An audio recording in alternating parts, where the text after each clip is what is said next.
बिस्मिल्लाहिर्रहमानिर्रहीम। My name is Noman Ahmed and student I am your maths teacher. मैं उम्मीद करता हूँ कि आप लोग, आपके वालिदैन, आप और आपके छोटे बहन भाई बहुत अच्छी सेहत के साथ ज़िंदगी गुजार रहे होंगे और इस क्रिटिकल सिचुएशन के अंदर अपना और अपने बहन भाइयों का, वालिदैन का भी बहुत ख्याल रख रहे होंगे।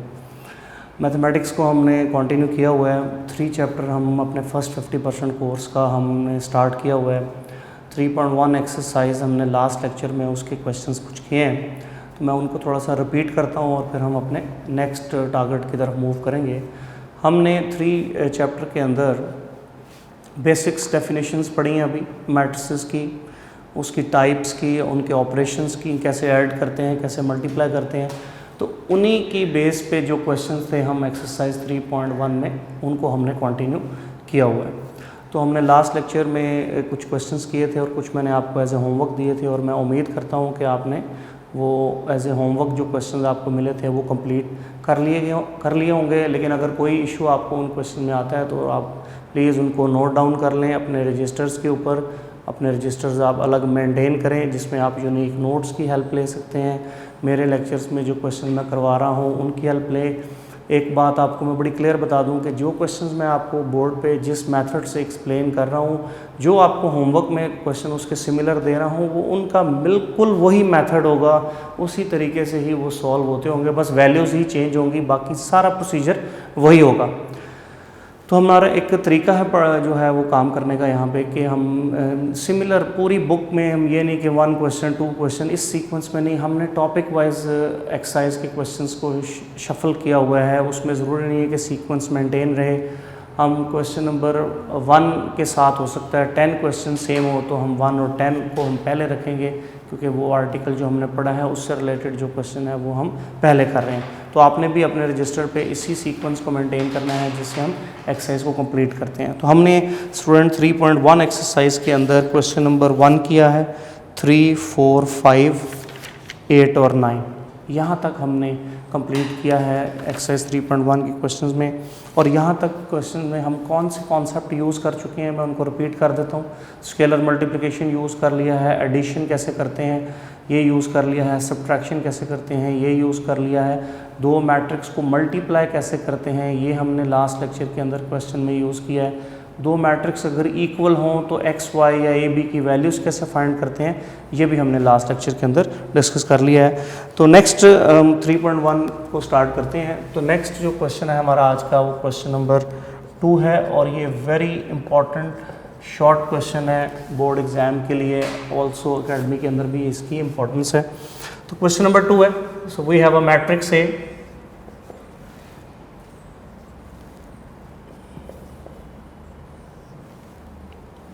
इसको आप 1 कह दें, ये हमें गिवन इंफॉर्मेशन में है और हमारा टारगेट है कि हम show that A4 is I2।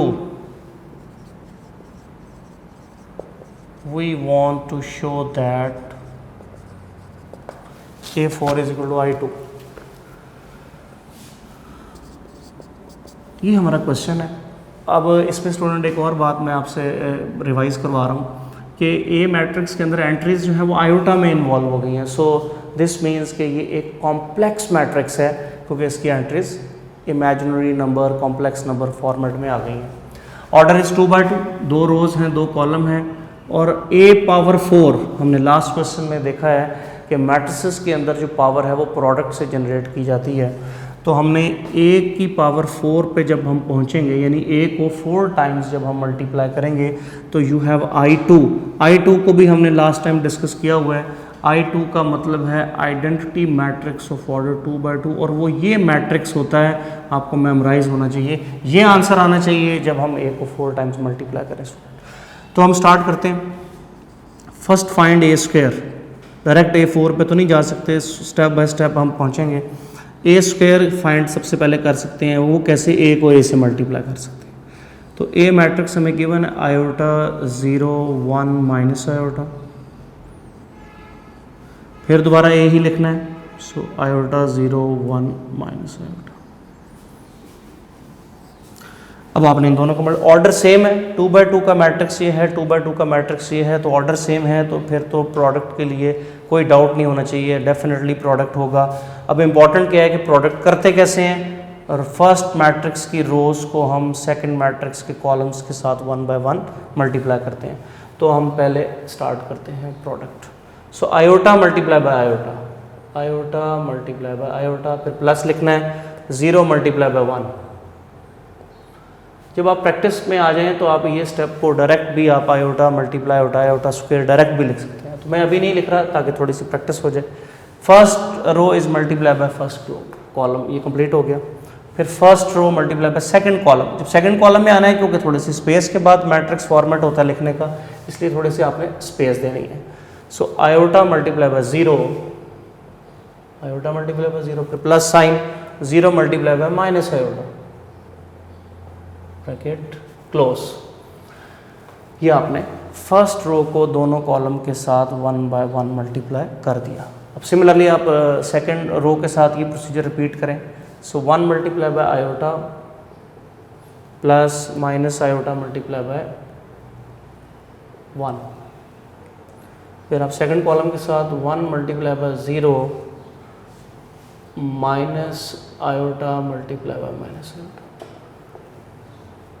So this is iota square plus 0, 0 minus 0, iota minus iota, 0 plus iota square. So finally you have iota square 0, 0 iota square, which means minus 1, 0, 0, minus 1. Chapter number 1 के अंदर हमने पढ़ा है कि iota square की value -1 होती है, वो जहाँ आया वो हमने यूज़ कर लिया। ये आपने ए स्क्वायर फाइंड कर लिया, पर target is A4, A power 4 पे हमें पहुँचना है। अभी हम स्क्वायर पे आए हैं, तो अगेन हम ये procedure start. So A power 4 is equal to A square multiply by A square. A square को ए स्क्वायर से मल्टीप्लाई करें, बेस सेम पावर ऐड, तो A4 बन जाएगा। इसका मतलब है कि आपने ए स्क्वायर को अब मल्टीप्लाई करना है 2 टाइम्स। तो ए स्क्वायर मैट्रिक्स लिख दें और फिर ए स्क्वायर मैट्रिक्स लिखते हैं। फिर ऑर्डर सेम है तो फिर नो प्रॉब्लम कि आप प्रोडक्ट आसानी से कर सकते हैं। प्रोडक्ट करते कैसे हैं ये एक डिफरेंट बात है, ये बात आपको मेमोराइज होनी चाहिए। रोज कॉलम से मल्टीप्लाई होती हैं। First row multiply by first column, then you have A4। So -1 multiply by -1 plus 0 multiply by 0, तो थोड़ा सा गैप दे देंगे आप। -1 multiply by 0 plus 0 multiply by -1, similarly 0 multiply by -1 plus -1 multiply by 0, फिर 0 मल्टीप्लाई बाय 0 प्लस -1 मल्टीप्लाई -1। ये ज़रा थोड़ा सा A4 इज इक्वल टू, ये 1 हो जाएगा और ये सारी चीज़ें 0 हो जाएंगी, ये सारी चीज़ें भी 0 हो जाएंगी और ये भी -1 दैट इज़ 1 हो जाएगा आपके पास। और A4 इज़ इक्वल टू, इस मैट्रिक्स को हम I2 कहते हैं। तो यस, हमारी जो इक्वेशन थी वही जनरेट हुई है जो हमने जनरेट करने के लिए हमें कहा गया था। स्टूडेंट मैं रिपीट कर रहा हूँ, सिंपल है, जस्ट प्रोडक्ट ऑफ मैट्रिसेस की प्रैक्टिस है कि how we multiply 2 matrix. A matrix given है, कॉम्प्लेक्स एंट्रीज के साथ है, तो फिर आयोटा इन्वॉल्व हो जाएगा। आयोटा स्क्वायर को जहन में रखना है कि जब आयोटा इन्वॉल्व हो तो आयोटा स्क्वायर इम्पॉर्टेंट है, उसकी जो वैल्यू होगी वो आपने यूज़ करनी है। और ये टारगेट हमें दिया गया था कि A4 पे जब आप पहुँचेंगे तो यू गेट I2, आपको I2 मिलना चाहिए। I2 का मतलब है identity matrix of order 2 by 2, और वो ये मैट्रिक्स होता है, ये आना चाहिए आंसर, जिसकी डायगोनल एंट्रीज 1 1 होगी और अदर एंट्रीज आर 0। तो हमने A4 तक पहुंचने के लिए कहाँ से स्टार्ट किया कि ए स्क्वायर सबसे पहले फाइंड किया जाएगा। A square means A multiply by A आपने मैट्रिक्स लिखना है, फिर A लिखना है, ऑर्डर सेम है तो प्रोडक्ट इजीली पॉसिबल है। तो रो को कॉलम के साथ आप मल्टीप्लाई करेंगे। First row multiply by first column, iota multiply by iota plus 0 multiply by 1, फिर first row multiply by second column, iota multiply by 0 plus 0 multiply by minus iota, फिर second row 1 multiply by iota 1 multiply by iota, plus minus iota multiply by 1। फिर इसी तरह ये रो को आप next multiply करेंगे, यहाँ आयोटा स्क्वायर आ जाएगा, अदर एंट्रीज जीरो हो जाएंगी, ये भी कैंसिल हो जाएगा, यहाँ आयोटा स्क्वायर, तो सिर्फ डायगोनल एंट्रीज आयोटा स्क्वायर की, अदर एंट्रीज आर जीरो, ये बच जाएंगे। आयोटा स्क्वायर जहाँ आ रहा है वहाँ आप -1 यूज़ कर लेंगे और आपके पास ये ए स्क्वायर का आंसर आ जाएगा। ए स्क्वायर का आंसर आने के बाद आपने A4 पे टारगेट है क्योंकि जाना, तो लिहाजा A4 अब फाइंड करने के लिए आपने A4 को A square into A square लिखेंगे, A स्क्वायर मैट्रिक्स लिखा, फिर A स्क्वायर मैट्रिक्स लिखा जो आपने यहाँ फाइंड किया। फिर वो दो मैट्रिक्स मल्टीप्लाई हो रहे हैं, ऑर्डर सेम है, तो नो प्रॉब्लम फॉर प्रोडक्ट, आपने उनको प्रोडक्ट करना है। First row multiply by first column, इस प्रोसीजर को फॉलो करते जाएंगे। 0 मल्टीप्लाई, फिर सेकंड रो को आपने फर्स्ट कॉलम से 0 मल्टीप्लाई -1 मल्टीप्लाई बाय 0, लास्ट में थोड़ा सा रिपीट कर देता हूँ, 0 मल्टीप्लाई बाय 0, तो 0 मल्टीप्लाई बाय 0, फिर प्लस साइन, -1 मल्टीप्लाई बाय -1, तो -1 मल्टीप्लाई बाय -1। उसके बाद आप इनको सिंप्लीफाई करेंगे तो you have just identity matrix of order 2, इसको I2 नाम दिया गया है, तो यही इक्वेशन हमने वेरीफाई करनी थी। तो स्टूडेंट क्वेश्चन नंबर 2 इंपॉर्टेंट है for board exam, also for academy, इस एक्सरसाइज में से ये क्वेश्चन अक्सर आ जाता है। तो होपफुली आप लोगों ने इसको समझ लिया है और इसको नोट भी कर लिया होगा। यहाँ तक आप कंप्लीट करें, इसके बाद हम नेक्स्ट आगे क्वेश्चंस की तरफ मूव करते हैं। क्वेश्चन नंबर, अच्छा इसके साथ मैं आपको असाइनमेंट दे रहा हूँ एक एज ए होमवर्क, जो क्वेश्चन आपने इसके पैटर्न पे ही करना है, जिसमें हमें A स्क्वायर पहले फाइंड करना है, फिर A से मल्टीप्लाई करके A क्यूब एंड फिर जितनी भी प्रोडक्ट रिक्वायर्ड है। तो क्वेश्चन नंबर 11 है होमवर्क के तौर पे आज के लेक्चर में आपको पहला होमवर्क क्या है, 3.1 एक्सरसाइज क्वेश्चन नंबर 11, और ये क्वेश्चन है जिसमें हमें A क्यूब फाइंड करना है। तो यही प्रोसीजर होगा कि आप A स्क्वायर पहले फाइंड करेंगे, फिर उसके बाद आप A स्क्वायर को A से मल्टीप्लाई करेंगे तो एक हो जाएगा। मैं इसका प्रोसीजर लिख देता हूँ। A क्यूब आप कैसे हासिल करेंगे, A स्क्वायर पहले फाइंड करेंगे और फिर उसको A से मल्टीप्लाई करेंगे। तो ये एज ए हिंट जो है वो आपको मैंने आइडिया दे दिया है। A स्क्वायर फाइंड होगा, देन A के साथ उसको मल्टीप्लाई करेंगे तो वो A क्यूब बन जाएगा। तो जस्ट प्रोडक्ट ऑफ मैट्रिक्स की इसके अंदर प्रैक्टिस है, वो आपने 11 क्वेश्चन एज ए होमवर्क आप इसके साथ करेंगे। इसके बाद 10 क्वेश्चन देखें। 10 क्वेश्चन के अंदर भी एक नया कॉन्सेप्ट यूज़ होगा जो अभी तक के क्वेश्चन में यूज़ नहीं हुआ। क्वेश्चन नंबर स्टूडेंट 10 है, if we have a matrix A, हमारे पास क्या इंफॉर्मेशन है कि एक मैट्रिक्स ए है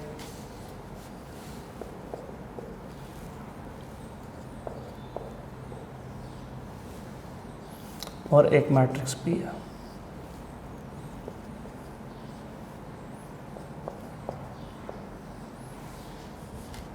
Show that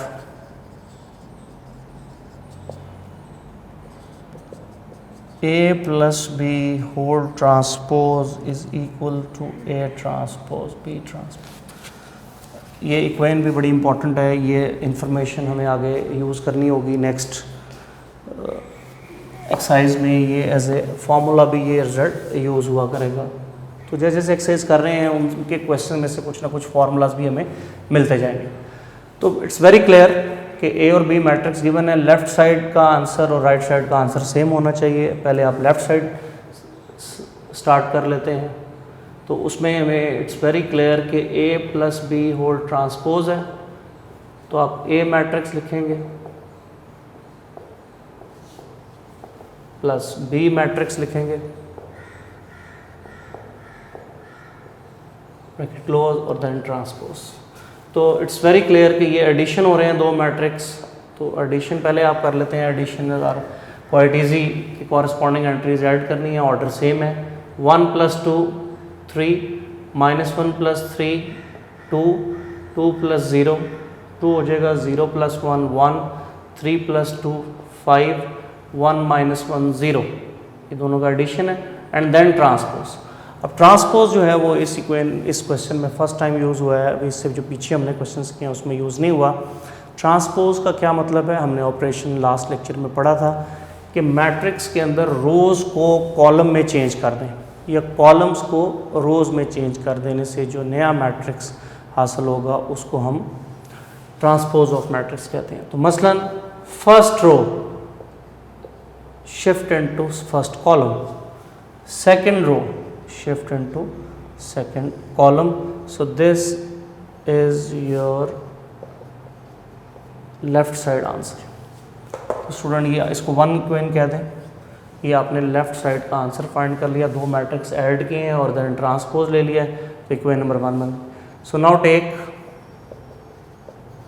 right hand side. Right hand side is A transpose plus B transpose. तो राइट साइड में क्या हो रहा है कि आपने पहले ट्रांसपोज लेना है देन ऐड करना है, और देखते हैं कि क्या इक्वेशन 1 वाला ही आंसर आता है या नहीं आता। तो A मैट्रिक्स लिखेंगे, A matrix is 1 -1 2 0 3 1 and then its transpose plus, फिर B मैट्रिक्स लिखेंगे 2 3 0 1 2 -1 एंड देन इट्स ट्रांसपोज। अब ट्रांसपोज का प्रिंसिपल क्या है कि रो को कॉलम में change, second row second column में change, plus first row first column, second row second column. अब स्टूडेंट इन दोनों मैट्रिक्स को ऐड करना है, ऐड हो रहे हैं, कॉरेस्पॉन्डिंग एंट्रीज ऐड होंगी। 2 + 1 3, 0 + 1 1, -1 + 3 2, 3 + 2 5, 2 + 0 2, 1 - 1 0। ये आपकी मैट्रिक्स नंबर 2 आ गया। और अब आप इसको और इक्वेशन 1 वाले रिजल्ट्स को चेक कर लें, दोनों सेम है। So from 1 and 2 left hand side is equal to right hand side. तो इस तरह स्टूडेंट ये आपका क्वेश्चन का ये पार्ट कंप्लीट हो जाएगा। रिपीट कर रहा हूँ मैं, क्वेश्चन नंबर 10 है 3.1 exercise matrices and determinant chapter हम डिस्कस कर रहे हैं। ए मैट्रिक्स गिवन है, बी मैट्रिक्स गिवन है और ये इक्वेशन हमें वेरीफाई करनी है इन मैट्रिक्स को लेके। तो लेफ्ट साइड लें, a + b ब्रैकेट है देन ट्रांसपोज है। इसका मतलब है कि आप पहले a और b को ऐड करेंगे और फिर ट्रांसपोज लेंगे। तो उसी पैटर्न पे आपने a + b whole transpose, a और b को पहले ऐड किया, ये मैट्रिक्स बन गया, फिर ट्रांसपोज। ट्रांसपोज में रो को कॉलम में चेंज कर देते हैं। First row shift into first column, second row shift into second column. तो इस तरह आपको इक्वेशन नंबर 1 यानी लेफ्ट साइड का आंसर मिल गया। फिर आपने राइट साइड को सिलेक्ट करना है, A ट्रांसपोज प्लस B। इसमें ट्रांसपोज पहले है और एडिशन फिर बाद में है। तो आपने A matrix then transpose, B matrix transpose, पहले ट्रांसपोज लें, रो को कॉलम में चेंज करें, फिर इसी तरह सेकंड में रो को कॉलम में चेंज करें, फिर उनको ऐड करें। तो ऐड करने से हमने इक्वेशन नंबर 2 जनरेट की, वो इक्वेशन और इक्वेशन नंबर 1 की राइट साइड सेम आ गई हैं। तो अगर राइट साइड सेम है तो फिर उनकी लेफ्ट साइड भी सेम है। इस प्रिंसिपल के ऊपर हमने left hand side is equal to right hand side हमने जनरेट कर दिया। तो ये रिजल्ट भी इम्पॉर्टेंट है, आपको एज ए MCQs भी ये पेपर में आ सकता है कि क्या A + B होल ट्रांसपोज किसके इक्वल होता है, ये आपको पता होना चाहिए। सिमिलरली सब्ट्रैक्शन के लिए भी यही रूल है, ये आप लिख लें एज ए इम्पॉर्टेंट नोट, लिख लें एज ए ऑब्जेक्टिव। यहाँ मैं एक आपको नोट लिख देता हूँ कि जो जो भी चीज़ें हमने अभी तक जनरेट की हैं उसमें क्या क्या MCQs में नंबर 1 बड़ी इंपॉर्टेंट रूल है कि AB is not equal to BA, product is not commutative. ये एक एग्जांपल है, आप वहाँ नोट कर लें, प्रोडक्ट की प्रैक्टिस ही करनी है। AB is not equal to BA in general, इसको आप नोट करें। Page number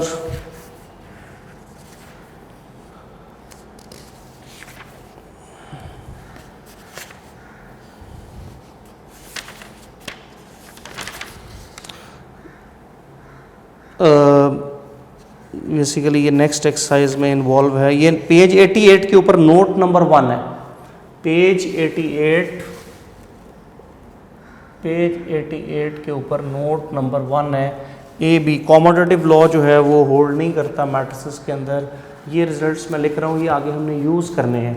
AB is not, आप कोई भी दो मैट्रिक्स लें, एक A और एक B, आप AB प्रोडक्ट फाइंड करें और BA, आंसर डिफरेंट होगा, सेम नहीं होगा। ये आगे एग्जाम्पल भी आएगी। नंबर 2 पे ये जो अभी हमने एक क्वेश्चन किया है कि A + B whole transpose this is equal to A transpose plus B transpose. And similarly A minus B whole transpose, this is A transpose minus B transpose. ये रिजल्ट्स जो हैं वो हमने यूज़ करने हैं, और ये रिज़ल्ट एज ए ऑब्जेक्टिव भी हमें साथ साथ आप इसको एक लिस्ट बनाते रहें, ताकि ये आपको जब भी आगे ज़रूरत हो तो आपको ये याद आ जाए कि हमने पढ़ा था। सिमिलरली अभी ए स्क्वायर हमने कैसे फाइंड किया है, A multiply A and so on. A cube के लिए ए मल्टीप्लाई 3 टाइम्स, ए 4 है तो 4 टाइम्स ए को हम मल्टीप्लाई करेंगे एंड सो ऑन। ऑब्जेक्टिव के लिए ए एन आ जाए तो फिर A multiply A so on n times, तो ए पावर वो एन के इक्वल हो जाएगा। तो ये रूल्स जो अभी तक हमने यूज़ किए हैं चीज़ें, उनमें ये आपको रिजल्ट्स एज ए ऑब्जेक्टिव आने चाहिए। Clear student? अच्छा, नेक्स्ट क्वेश्चन नंबर 10 के बाद क्वेश्चन नंबर जो हमारे रेस्ट ऑफ द क्वेश्चन है उनको हम डिस्कस करते हैं। क्वेश्चन नंबर 14 है, वो भी एज ए जस्ट प्रोडक्ट की प्रैक्टिस है, पहले हम उसको कर लेते हैं, फिर जो क्वेश्चंस हैं उनमें आइडिया और भी यूज़ होंगे, फिर थोड़ा सा थियोरी पढ़नी पड़ेगी, फिर हम उन क्वेश्चन की तरफ आते हैं। सो क्वेश्चन नंबर 14, होपफुली आप लोगों ने ये नोट कर लिया होगा। ये जो मैंने एक नोट के अंदर इंपॉर्टेंट रिजल्ट्स लिखे हैं, हमारे नेक्स्ट यूज़ भी होंगे और ये एज ए ऑब्जेक्टिव भी इन्वॉल्व होते हैं। सो क्वेश्चन नंबर 14 हम इसके बाद स्टार्ट करते हैं। ये मुझे अरेज भी करना है, इसलिए आप नोट कर लें इसको। Question number 14 student, question number 14 very important है, लॉन्ग क्वेश्चन भी हो सकता है।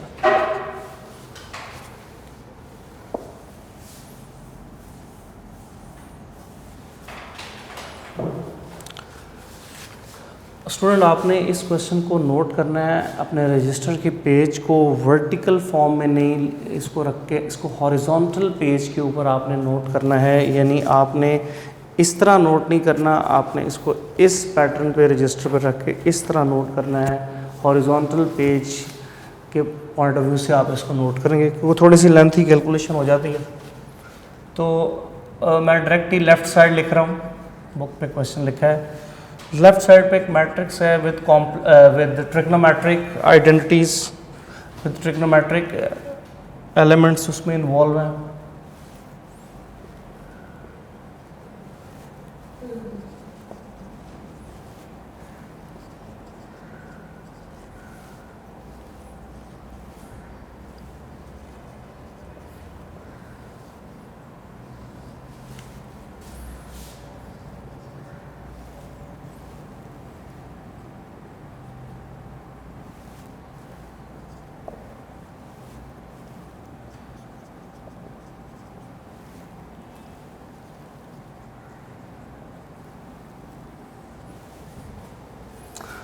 और हमें इसका answer student r into I cube लाना है, ये आंसर लाना है।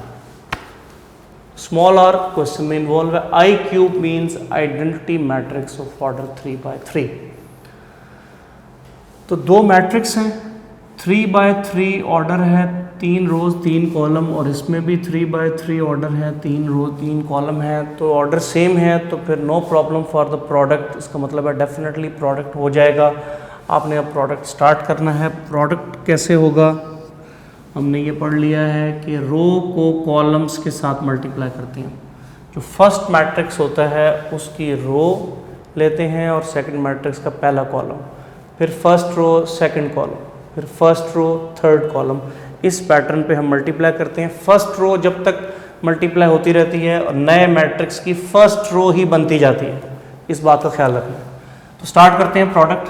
r cos 5 multiply by cos 5, so this is r cos 2 times आ रहा है तो cos स्क्वायर 5 कर देंगे। r cos 5 इंटू cos 5 तो r cos स्क्वायर 5 होगा। फिर 0 मल्टीप्लाई बाय 0 प्लस साइन, फिर 0 आ जाएगा। फिर ये मल्टीप्लाई होगा तो plus sine minus minus plus ही हो गया, so r into sine square 5। ये फर्स्ट रो फर्स्ट कॉलम के साथ मल्टीप्लाई हो गया। So r cos into cos cos square, 0 into 0 0, फिर माइनस माइनस प्लस हो गया। r इंटू साइन 2 टाइम्स है तो साइन स्क्वायर हो गया। Clear student. फिर आप फर्स्ट रो सेकंड कॉलम से मल्टीप्लाई किया जाएगा। So R into cos five into zero, zero से जो चीज़ मल्टीप्लाई होगी जीरो हो जाएगी, zero multiply by one zero, minus sine five multiply by zero that is zero. तो आपकी सेकेंड एंट्री तीनों जीरो हो जाएंगी। फिर similarly first row multiply by last column, R cos five into sine five, R cos five into sine five, zero plus zero into zero zero हो जाएगा। और फिर ये मल्टीप्लाई होगा तो minus R cos five into sine five. Clear student. तो first row ने अपना काम कर लिया है। फर्स्ट रो नेक्स्ट मैट्रिक्स के तीनों कॉलम से वन बाय वन मल्टीप्लाई हो गई। And similarly now second row पे ये रिपीट करें, zero multiply by cos zero, R into zero zero, zero into minus this, तो ये भी जीरो हो जाएगा। फिर ये सेकंड कॉलम से मल्टीप्लाई होगा, zero plus R plus zero. फिर ये लास्ट से मल्टीप्लाई होगा तो zero plus zero plus zero. तो सेकंड रो ज़रा ईजी है, उसमें एंट्रीज ज़ीरो हो गई हैं सारी, यहाँ सिर्फ एक एक्सेप्ट किया। तो सेकंड रो ने भी अपना काम कंप्लीट कर लिया कि आपको सबको मल्टीप्लाई कर लिया। अब सिमिलरली आप थर्ड रो को वन बाय वन बोल, R sine five into cos five, R sine five cos five as it is copy हो जाएगा, zero into zero plus zero, और ये मल्टीप्लाई होगा तो minus R sine five cos five बन जाएगा। फिर third row second column, zero plus zero, ये तीनों एंट्रीज ज़ीरो हो जाएंगी मल्टीप्लाई होने के बाद। फिर last row last column, this is R sine square five plus zero plus R cos square five. तो ये इस तरह आपका ये प्रोडक्ट बनेगा पहले। तो आपने दो मैट्रिक्स को मल्टीप्लाई किया और आपके पास ये वाला मैट्रिक्स एक जनरेट हो गया। इस स्टेप में आर कॉमन है, cos square five plus sign square five, आपके पास ये आइडेंटिटी बन, ये ज़ीरो बन गया। ये positive value negative value cancel हो जाएगी तो ये भी ज़ीरो हो जाएगा, ये ज़ीरो आ जाएगा, ये आर आ जाएगा, ये ज़ीरो हो जाएगा, ये पॉजिटिव नेगेटिव कैंसिल होकर ज़ीरो आ जाएगा, ये भी ज़ीरो है। और लास्ट में आर कॉमन, और उसी तरह sign square five plus cos square five, ये टर्म ब्रैकेट के अंदर बच जाएगी। तो आपका रेस्ट ऑफ द जो मैट्रिक्स है आफ्टर दिस स्टेप वो आपका सिंपल ये रहेगा। सिर्फ आपकी फर्स्ट एंट्री और लास्ट एंट्री में ट्रिग्नोमेट्रिक वैल्यूज़ इन्वॉल्व हैं, बाकी सब ज़ीरो और आर के फॉर्म में आ गई हैं। तो एज़ वी ऑल नो कि आपने प्रीवियस नॉलेज के अंदर ये ट्रिग्नोमेट्री में ये पढ़ा है, और अब वक्त में आप लिख लें, मैं यहाँ लिख देता हूँ, cos square five plus sign square five, ये वन होता है।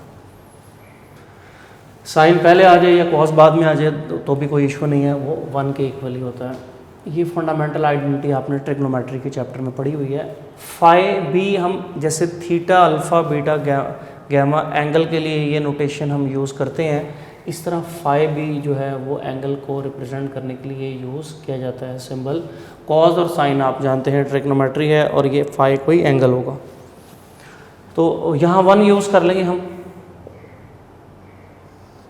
सो R into one zero zero zero R zero zero zero R into one, और this means R common,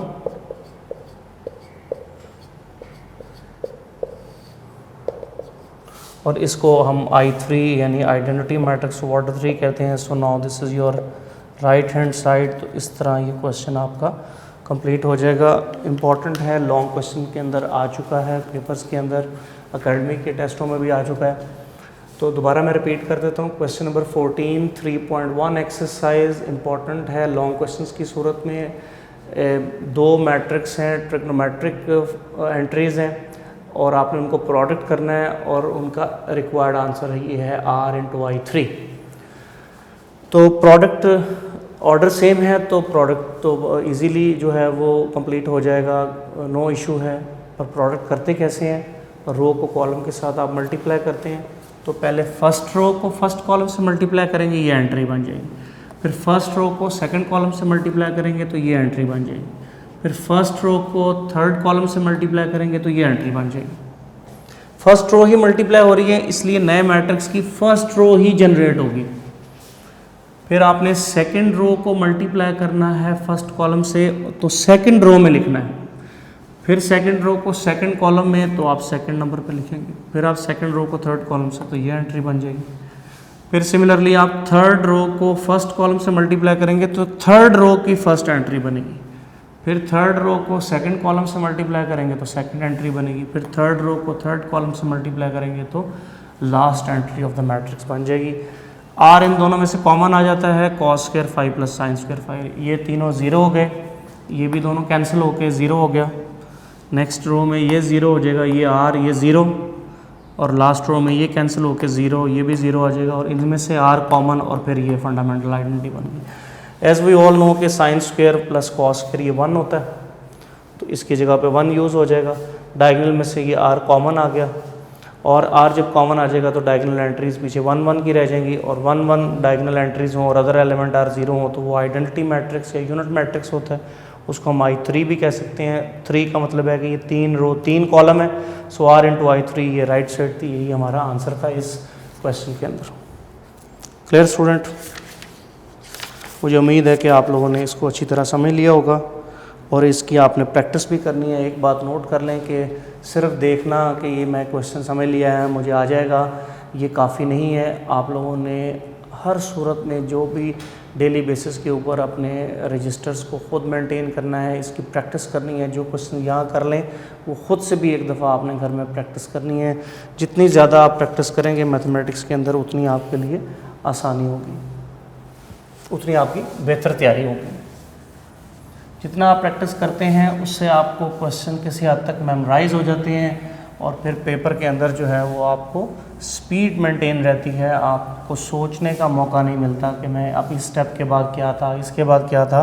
practice की होगी तो वो खुद ब खुद मेमोराइज होता है, वो ऑटोमेटिकली बाहर आता रहता है और वो लिखा जाता है। ये अक्सर स्टूडेंट कहते हैं कि सर पेपर में हमने सारे पेपर आता था और आगे रास्ते में भूल गया मुझे पेपर।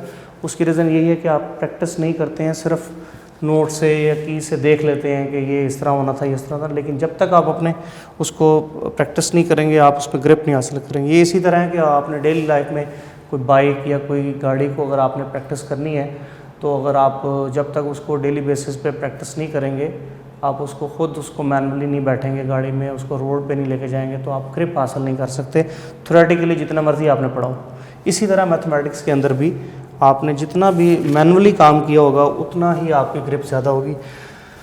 तो स्टूडेंट, ये क्वेश्चन नंबर 6 और 7 को मैं थोड़ा सा आपको एक्सप्लेन करना चाह रहा हूँ। ये तकरीबन हमारा ऑब्जेक्टिव लेवल का क्वेश्चन है।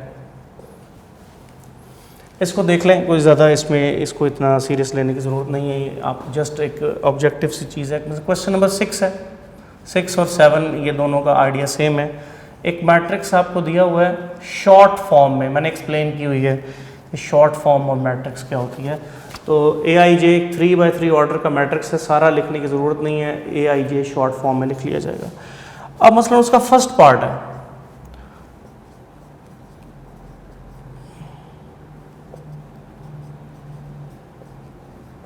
कहते हैं इस सीक्वेंस को ट्रू करना है कि क्या ये रिजल्ट ट्रू है। तो सिंपल, कोई इसमें इतनी बड़ी बात नहीं है। आपको ये एज ए ऑब्जेक्टिव बस रिजल्ट याद रखना है। 6 7 क्वेश्चन जो है वो एज ए ऑब्जेक्टिव इनके रिजल्ट्स को मेमोराइज करें। लैम्डा भी कोई कांस्टेंट है, म्यू भी कोई कांस्टेंट है, जैसे नंबर 2 और 3 होते हैं। इसी तरह वो कह रहा है कि आप 1 बाय 1 कांस्टेंट को अंदर मल्टीप्लाई कर लें या डायरेक्ट मल्टीप्लाई करें, आंसर इज सेम, इससे उसको कोई फ़र्क नहीं पड़ेगा। तो आप लेफ्ट साइड पहले ले लें।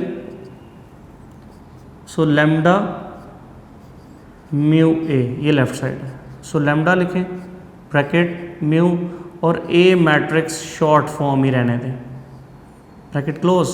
और हम जानते हैं कि कोई भी नंबर मैट्रिक्स की हर एंट्री से मल्टीप्लाई हो जाता है, तो आप इसको अंदर मल्टीप्लाई कर लेंगे बस। इसको एक मैट्रिक्स म्यू को अंदर शिफ्ट कर देंगे ब्रैकेट के अंदर, यानी आपने उसको मल्टीप्लाई कर दिया और लैम्डा उसके बाहर है। नेक्स्ट स्टेप में अब ये लैम्डा अंदर मल्टीप्लाई हो जाएगा, तो क्वेश्चन ये बन जाएगा, मैट्रिक्स के अंदर शिफ्ट हो जाएगी दो एंट्रीज। तो ये लेफ्ट साइड का आंसर आ गया, इसको 1 कहते हैं। राइट साइड सिलेक्ट कर लें।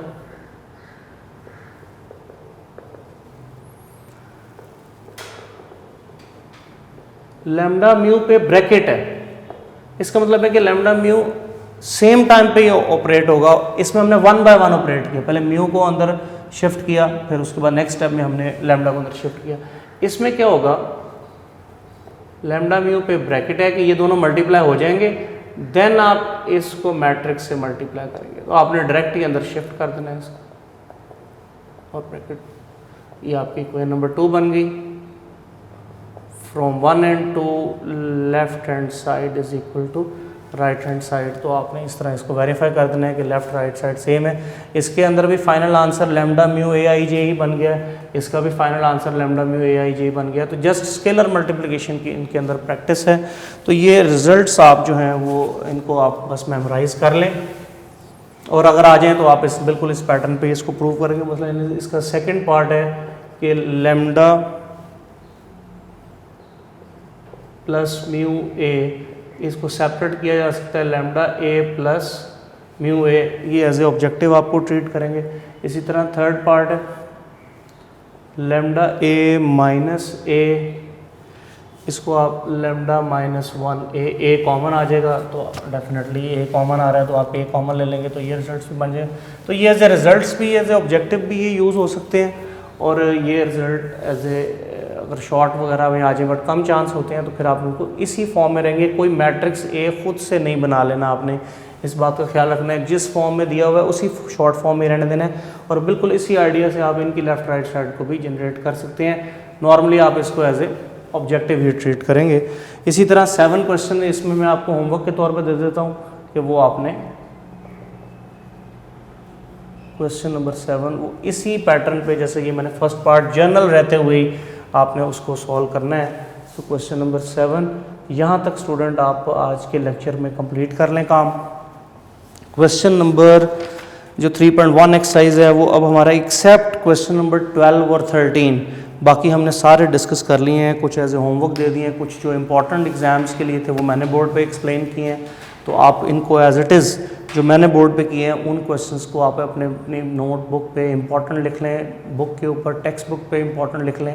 जब भी कोई टेस्ट हो आप उसकी ज़रूर तैयारी करें, पहले उनको तैयार करें ताकि आपको उनमें से जब क्वेश्चन आए तो आप उसको कॉन्फिडेंस के साथ कंप्लीट कर सकें। इंशाल्लाह बाकी क्वेश्चंस के लिए हम नेक्स्ट लेक्चर में डिस्कस करेंगे, उसके लिए कुछ आर्टिकल करना है, फिर क्वेश्चन नेक्स्ट डिस्कस करते हैं और साथ नेक्स्ट एक्सरसाइज करेंगे। इंशाल्लाह अपना बहुत ख्याल रखिएगा। अल्लाह हाफ़िज़।